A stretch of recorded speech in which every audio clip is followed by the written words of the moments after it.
하나님의 백성들이 하나님을 찬양해야 하는 이유가 무엇일까요? 안녕하세요. 닥터바이블의 박성민 목사입니다. 오늘은 요한계시록 강의 46번째 시간으로 계시록 19장 1절로 10절의 말씀을 중심으로 함께 은혜를 나누고자 합니다. 오늘의 본문 말씀입니다. 이 일 후에 내가 들으니 하늘에 허다한 무리의 큰 음성 같은 것이 있어 이르되 할렐루야, 구원과 영광과 능력이 우리 하나님께 있도다.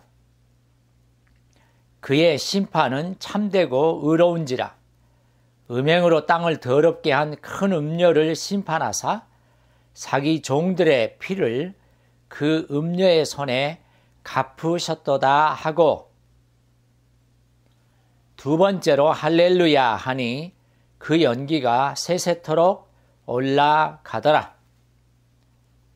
또 24장로와 네 생물이 엎드려 보좌에 앉으신 하나님께 경배하여 이르되 아멘 할렐루야 하니 보좌에서 음성이 나서 이르시되 하나님의 종들 곧 그를 경외하는 너희들아, 작은 자나 큰 자나 다 우리 하나님께 찬송하라 하더라. 또 내가 들으니 허다한 물의 음성과도 같고 많은 물소리와도 같고 큰 우레소리와도 같은 소리로 이르되 할렐루야, 주 우리 하나님 곧 전능하신 이가 통치하시도다. 우리가 즐거워하고 크게 기뻐하며 그에게 영광을 돌리세. 어린 양의 혼인 기약이 이르렀고 그의 아내가 자신을 준비하였으므로 그에게 빛나고 깨끗한 세마포 옷을 입도록 허락하셨으니 이 세마포 옷은 성도들의 옳은 행실이로다 하더라. 천사가 내게 말하기를 기록하라. 어린 양의 혼인잔치에 청함을 받은 자들은 복이 있도다 하고, 또 내게 말하되 이것은 하나님의 참되신 말씀이라 하기로 내가 그 발 앞에 엎드려 경배하려 하니 그가 나에게 말하기를 나는 너와 및 예수의 증언을 받은 내 형제들과 같이 된 종이니 삼가 그리하지 말고 오직 하나님께 경배하라. 예수의 증언은 애언의 영이라 하더라. 오늘 본문은 하나님의 백성들인 성도들이 왜 하나님을 찬양해야 하는지를 분명하게 보여줍니다. 즉, 악의 세력이 멸망하는 것은 바로 성도들의 기쁨과 소망이 되며 하나님을 찬양할 수 있는 근거가 된다는 것을 우리는 깨달아야 합니다. 이러한 기쁨과 소망을 담은 정황은 어린 양의 혼인잔치의 청함을 받는 것을 통해서 극적으로 묘사되고 있습니다.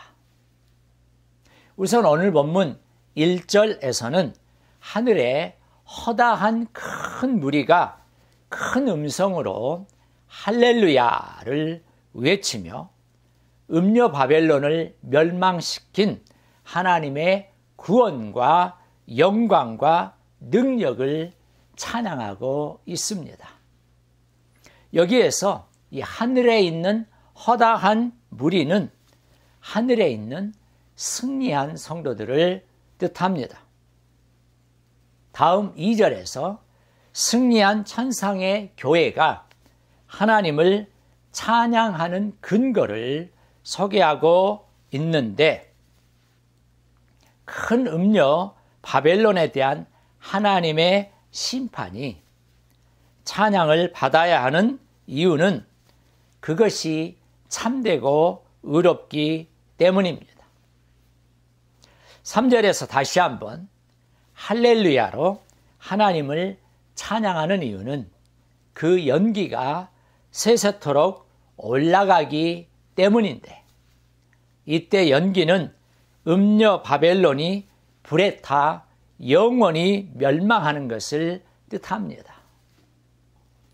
이처럼 음녀에 대한 하나님의 심판이 참되고 의롭기 때문에 어린 양을 따르는 우리 신앙인들, 성도들은 하나님을 찬양해야 하는 것입니다. 이제 4절에서는 24장로와 네 생물의 찬양이 소개됩니다. 하나님의 백성을 상징하는 24장로와 하나님의 피조물을 대표하는 네 생물이 보좌에 앉으신 하나님께 엎드려 경배하며 천상의 허다한 무리의 찬양에 대해서 아멘, 할렐루야로 화답하고 있습니다. 5절에서는 보좌로부터 나온 음성이 하나님의 종들, 곧 하나님을 경외하는 모든 성도에게 하나님께 찬양할 것을 요구하고 있습니다. 지금까지 1절로 5절에서 하나님의 바벨론 심판에 대하여 찬양하는 집단은 세 가지로 등장합니다. 즉 이들은 천상의 허다한 무리, 그리고 24장로와 네 생물, 그리고 하나님의 종들입니다. 그런데 이 모든 것들은 모두 성도를 의미하고 있습니다. 마지막으로 7절로 10절에서는 어린 양의 혼인 잔치의 주제가 등장하고 있습니다. 우선 7절에서 하늘의 허다한 무리가 즐거워하고 크게 기뻐하며 하나님께 영광을 돌리며 찬양하는 이유는 어린 양의 혼인 기약이 이르렀고 그 혼인 잔치를 위해 어린 양의 아내가 준비되었기 때문입니다. 그런데 여기에서 이 혼인 잔치의 도래는 바로 예수 그리스도와 교회의 완전한 연합의 때가 왔음을 의미합니다. 왜냐하면 이 계시록에서 어린 양은 예수 그리스도를 의미하는 상징적 표현이며 그 혼인 파트너인 어린 양의 신부가 바로 교회이기 때문입니다. 다음으로 8절에서는 신랑이신 어린 양 예수 그리스도가 그의 신부에게 결혼 예복을 선물한 사실을 기록하고 있습니다. 그 결혼 예복을 빛나고 깨끗한 세마포로 묘사하였는데, 이러한 세마포는 앞에서 언급된 흰 옷과 유사한 의미를 담고 있습니다. 분명한 사실은 빛나고 깨끗한 이 세마포를 입을 수 있는 대상은 승리한 교회와 성도들이라는 것입니다. 마지막으로 9절로 10절을 통해 알 수 있는 사실은 치열한 영적 전투에서 끝까지 견디며 이기는 자들에게는 기대하던 어린 양의 혼인잔치에 참여하는 복을 누리게 된다는 사실입니다. 오늘 본문은 성도들이 왜 하나님을 찬양해야 하는지를 분명하게 보여줍니다. 즉 악의 세력이 멸망하는 것은 바로 성도들의 기쁨과 소망이 되며 하나님을 찬양할 수 있는 근거가 된다는 것을 우리는 알아야 합니다. 이러한 기쁨과 소망을 담은 정황은 어린 양의 혼인잔치에 청함을 받는 것을 통해 극적으로 묘사됩니다. 여러분, 우리는 얼마나 준비된 신부로서 이 어린 양의 혼인잔치에 초청받기에 합당한 삶을 살고 있는지, 한 번쯤 진지하게 생각해 보아야 할 것입니다.